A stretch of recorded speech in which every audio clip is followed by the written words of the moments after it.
Tonight on WTOP-10 Nightly News, see how SUNY Oswego's instructor boot camps are training the next generation of teachers. And it's not too late to get your flu and COVID shots. Learn how you can schedule an appointment with the Oswego County Health Clinic. Plus, you may be eligible to win a scholarship through some Nevian-sponsored competitions. WTOP-10 Nightly News starts now.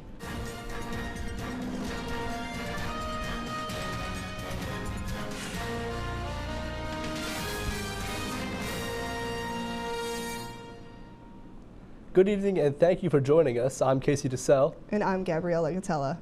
SUNY Oswego's globally acclaimed digital publication, Nevian, has open entries for the worldwide 2023-2024 Nevian Awards and the more local second annual New Writers Award. The publication has announced the esteemed judges who will recognize 5 of Central New York's most skilled young writers. Poet Major Jackson and Gitch Jen will also pick one of the 5 writers to receive a $1,000 scholarship. While the competition is open to entries from writers of all ages, the scholarship competition is only considering writers in these local regions. In addition to the scholarship, the winner will earn a $100 gift certificate and will have their work published in the magazine. The 5 finalists will also receive mentorship sessions from an award-winning author and will have their work read at a spring event on SUNY Oswego's campus. The deadline for entry is December 15th. To learn more, visit the link below.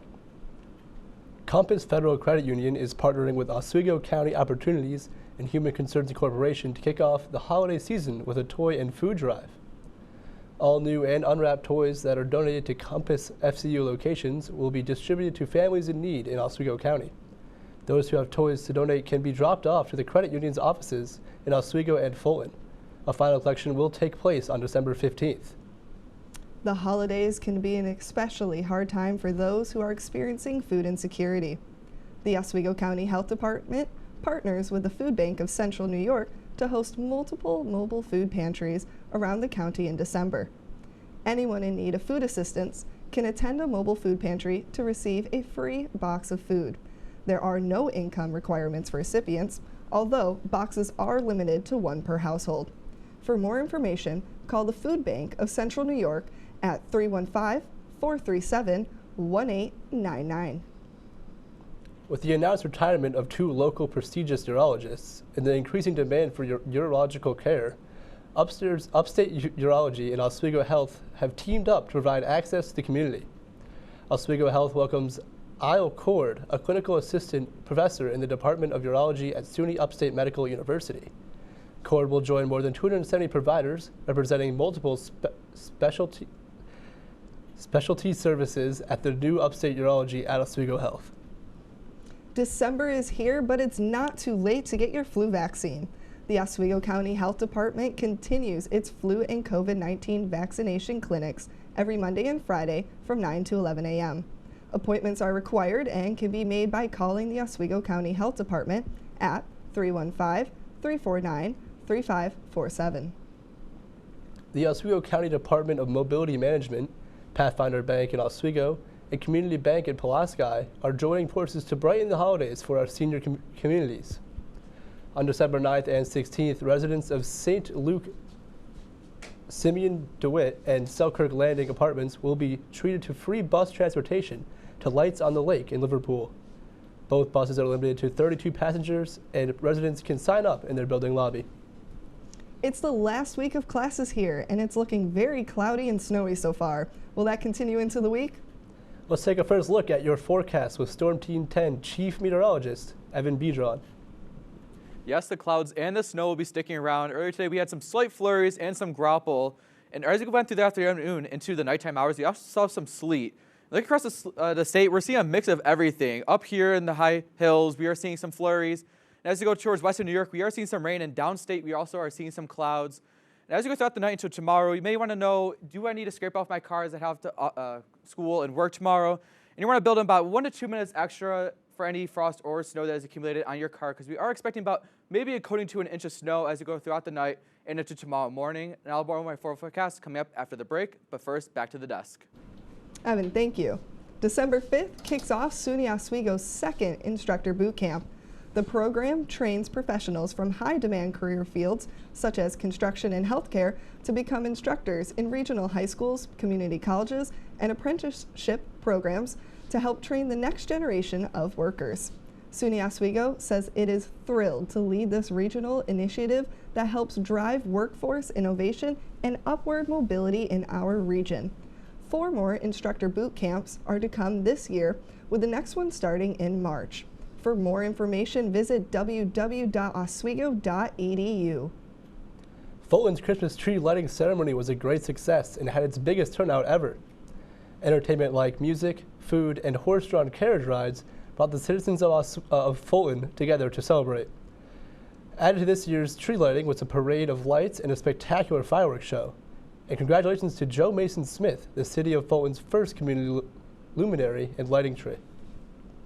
Governor Kathy Hochul announced today that a project to transform the Ogdensburg International Airport into a regional transportation hub is now underway. The project will expand the check-in, ticketing, and baggage drop-off areas, in addition to other amenities that will enhance passenger experience. The work on the Ogdensburg Airport is expected to be completed by spring of 2025. Still ahead tonight, why some air controllers say a deadly crash is inevitable in the U.S. Plus, New York State minimum wage is rising soon. What's going on? Yeah, we go on at like 11:30. It's like No. What do you mean no? It's 10:30. 10:30? Yeah, it's 10:30. What do you mean it's 10:30? Hey, don't touch that. That's my ladder. Hey, man. Whoa. You know this book was already discounted 10%? Wow. Wow. Get a close up of that one. Matthew. Look at that. Can we go back inside? I want to sleep in the studio again.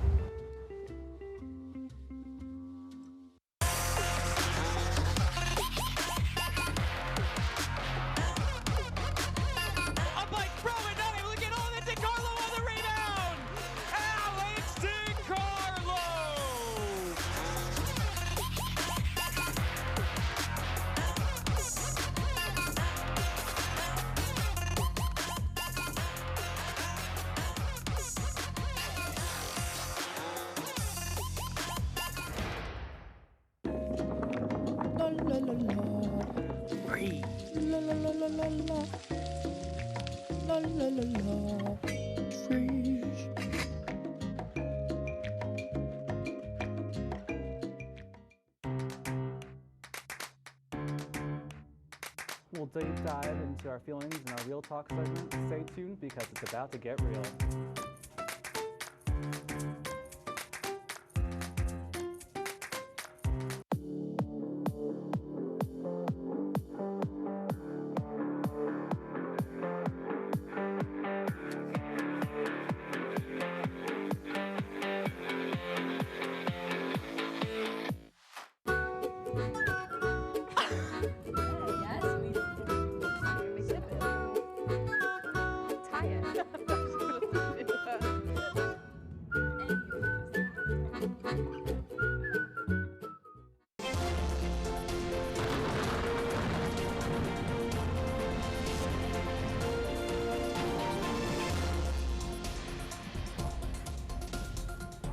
Welcome back to WTOP. I'm Storm Team 10 Chief Meteorologist Evan Bedron. Take a look at our Scrapecast. 1 to 2 minutes extras. What do you want to spend on your way to school and work tomorrow? Because we are expecting some morning flurries sticking around our area. And let's look through your AM commute.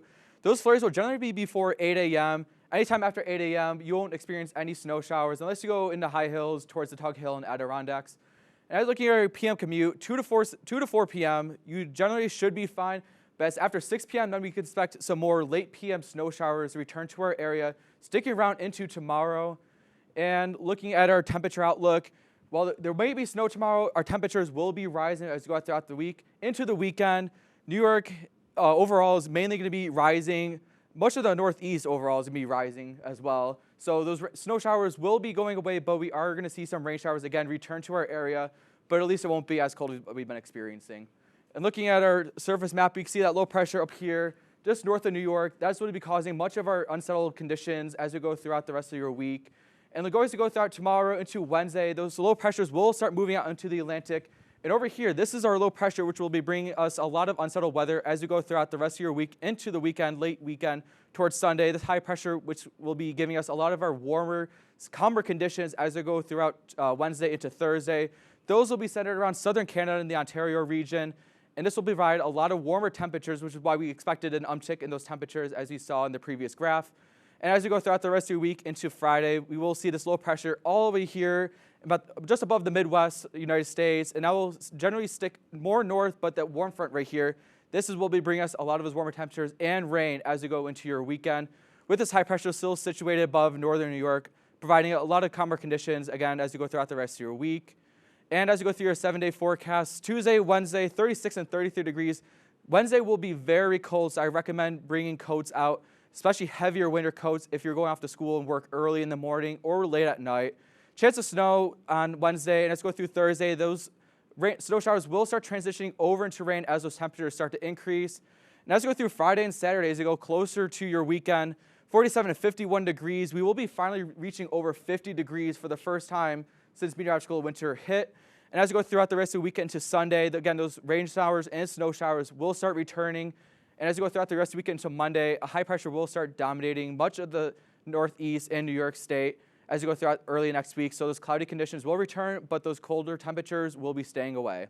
That is all for my forecast. Now back to the desk. Thank you, Evan.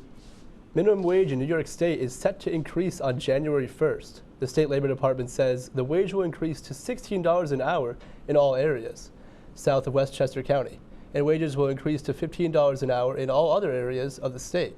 The minimum wage in New York has increased exponentially, with minimum wage only being $7.25 an hour a decade ago. The wage will have increased over 120% in upstate New York once the latest set of increases are put in place. Oswego Mayor Billy Barlow recently announced that the Oswego Police Department will now have a mental health clinician as part of its police force. Barlow says embedding a mental health clinician within the department will help address mental health and substance use disorders in the county. This initiative was given a green light after securing funding from the Richard S. Shinneman Foundation and Senator Mannion's office. In the past 3 years, police in Oswego have observed an increase in the number of mental health-related calls. The families of the victims in the Dollar General store shooting in Jacksonville, Florida, have filed a wrongful death lawsuit. 21-year-old Ryan Palmeter, who is white, opened fire there in August, killing 3 black people before killing himself. He had a swastika emblazoned assault-style rifle and left behind racist writings. The suit names Palmeter's parents, Dollar General, and Interface Security Systems of negligence. The suit also alleges Palmeter's parents knew he struggled with mental illness and was obsessed with guns and violence, yet failed to protect the public from him. A new report by the New York Times says there are, quote, glaring vulnerabilities in the nation's aviation safety system. The paper highlights several incidents where staffing shortages and working conditions have stretched air traffic controllers to the limit, both physically and mentally. Federal officials say they know that air traffic controllers are under immense strain, but it could take years to fully address the factors behind it. Laura Aguirre has more on the report in which some controllers told the Times that, quote, a deadly crash is inevitable. When we look at air traffic control equipment, we're using aging equipment, paper strips. We don't have ground radars at most of our facilities. But it's not just an aging infrastructure putting air travelers in potentially grave danger. A blistering New York Times report says controllers are being pushed to the brink. Using open records requests, the Times found reports of some controllers admitting to being drunk, smoking marijuana, or experiencing violence on the job. In some cases, even sleeping during a shift. The National Air Traffic Controllers Association tells CNN controllers are overworked and understaffed. The shortage is a big problem. And if you look at how long it takes to get a certified air traffic controller from the academy to certified in a facility, could take 2 to 3 years. My initial focus has been on how to make these numbers go up quickly without lowering standards. The National Airspace Systems Safety Review Team points out that the current federal hiring plan, when factoring in retirements and other attrition, brings on fewer than 200 new controllers by 2032. Some relief could come from the FAA's Collegiate Training Initiative, which fast-tracks getting controllers into control towers using select colleges and universities. Get new people into the facilities, get them certified. It's going to take, 2 to 3 years, but we'll be caught up and we'll start to actually see more than 6 controllers a year increase. I'm Laura Aguirre reporting. Israel is expanding its war in Gaza, warning that its ground operations against Hamas now extend to all parts of the densely populated Strip. It's intensifying the bombardment of Khan Yunis today, the main city in southern Gaza, where civilians were previously instructed to go. People there are being urged to evacuate, but there is virtually nowhere safe to go and no safe route to take. Most of Gaza's 2.3 million people have now been displaced from their homes, and with no food, water, and medicine scarce, aid groups warn that disease could be an even bigger killer. Disease could be even bigger killer than bombs. When WTOP-10 nightly news continues, find out why Bitcoin is surging in price. And find out how students can get $25 flight tickets from Amazon this holiday. And it could be your last chance to see one occur for 2 decades, as the next time one will be visible over the continental U.S. He's May 84. Yarrow told police in the hospital that he had pressed the doorbell and waited. They mix with oxygen and nitrogen and become briefly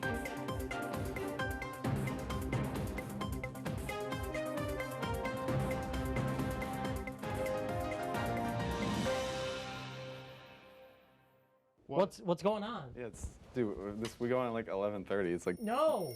What do you mean no? It's 10:30. 10:30? Matt, it's 10:30. What do you mean it's 10:30? Hey, don't touch that. That's my ladder. Hey, man. Whoa. You know this book was already discounted 10%? Wow. Get a close up of that one. Matthew, Look at that. Can we go back inside? I want to sleep in the studio again.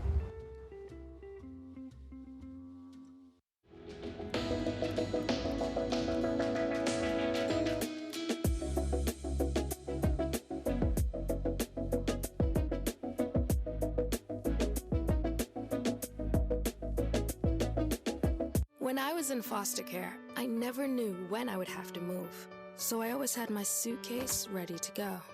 Then one day, I was adopted. My new parents opened their hearts and home to me. My parents cook my favorite breakfast for me every morning. My parents take me on trips I never thought I would go on. They gave me a home and an even better reason to use that suitcase. My parents aren't perfect, but they're perfect for me.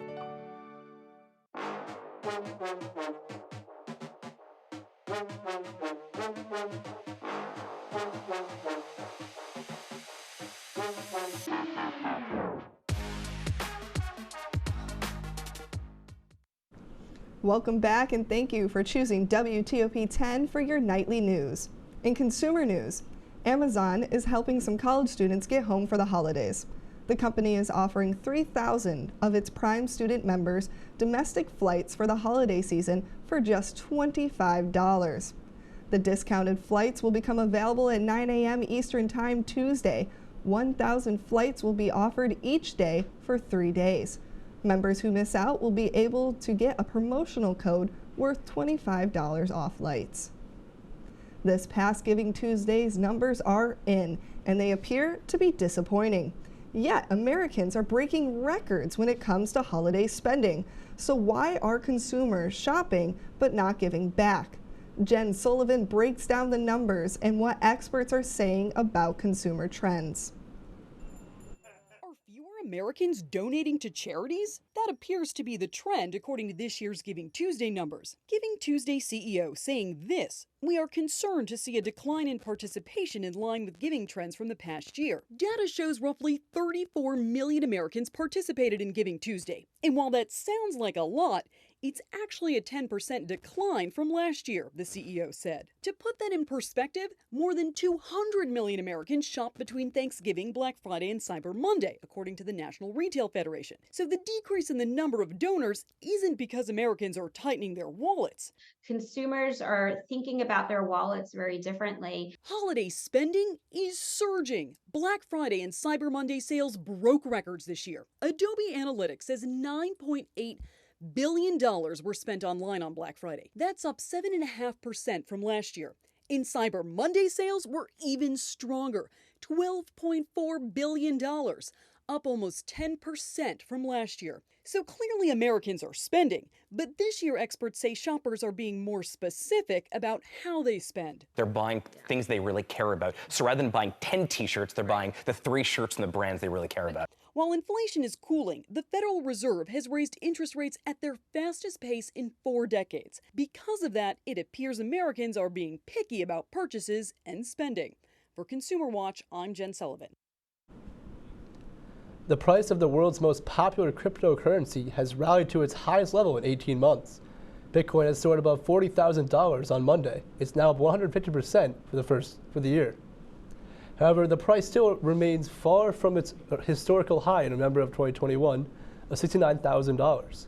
So the enthusiasm hinges on expectations that the Securities and Exchange Commission will approve a Bitcoin-focused exchange trade fund, or spot ETF. The SEC faces a deadline of January 10th to approve applications for such funds.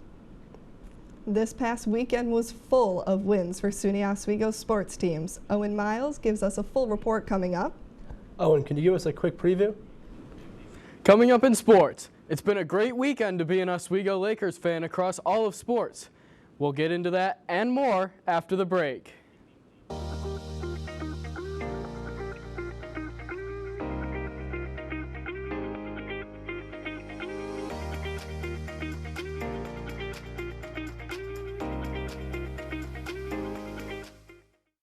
What's going on? Yeah, dude, we go on at like 11:30. It's like No. What do you mean no? It's 10:30. 10:30? Matt, it's 10:30. What do you mean it's 10:30? Hey, don't touch that. That's my ladder. Hey, man. Whoa. You know this book was already discounted 10%? Wow. Get a close up of that one. Broadcast news. Look at that. Can we go back inside? I want to sleep in the studio again.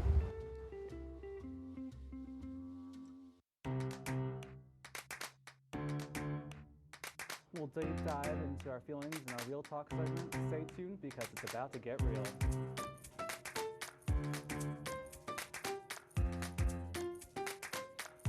When I was in foster care, I never knew when I would have to move. So I always had my suitcase ready to go. Then one day I was adopted. My new parents opened their hearts and home to me. My parents cook my favorite breakfast for me every morning. My parents take me on trips I never thought I would go on. They gave me a home and an even better reason to use that suitcase. My parents aren't perfect, but they're perfect for me. Welcome back to Major Discussions.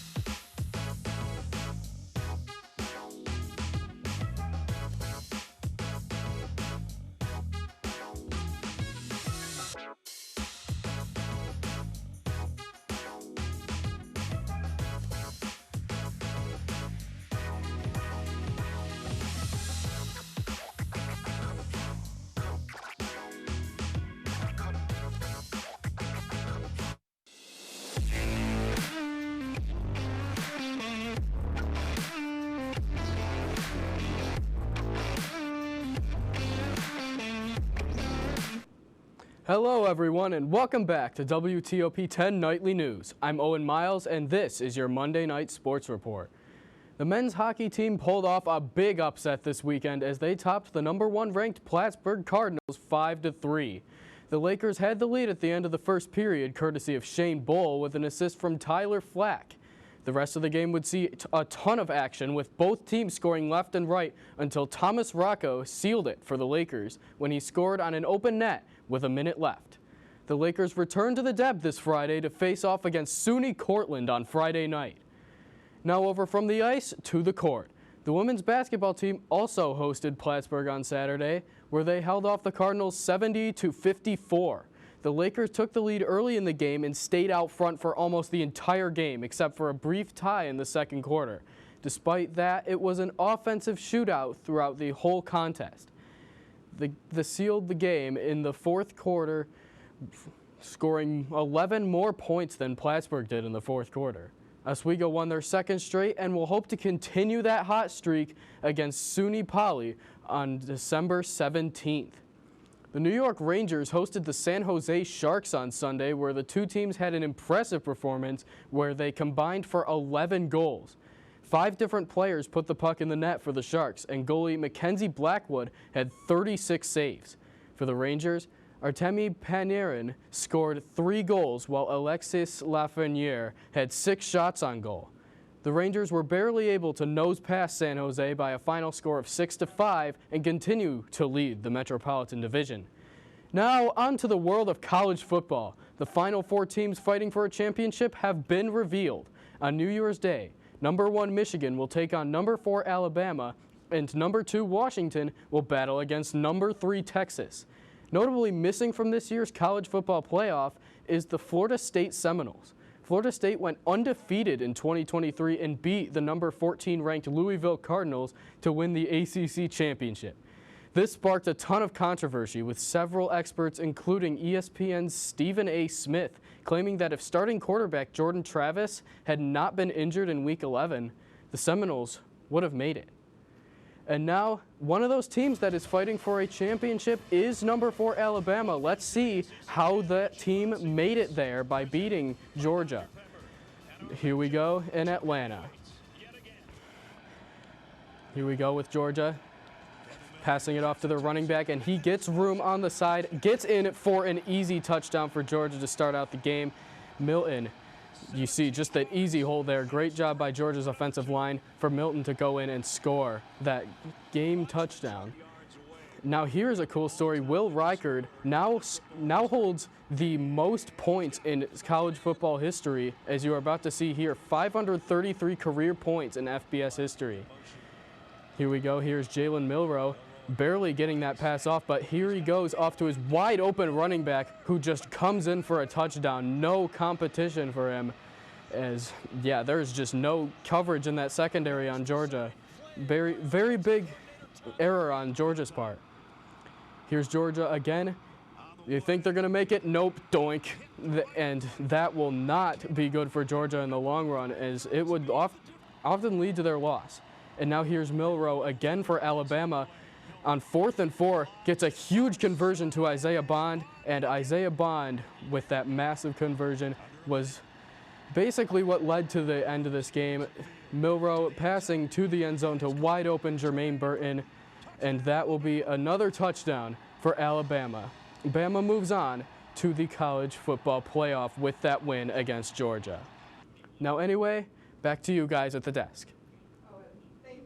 Be sure to stick around for more WTOP-10 nightly news after this break.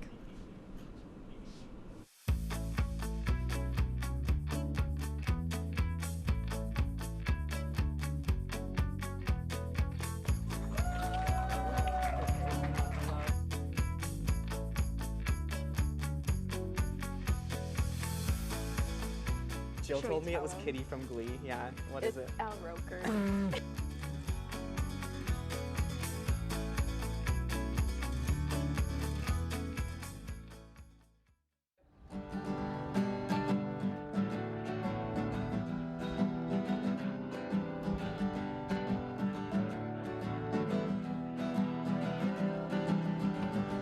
We're here for you, we're here for you. This is your channel 2. With sports and news and what to do, we're here for you. It's your TV, you're watching WTOP. Your TV, thanks for watching WTOP.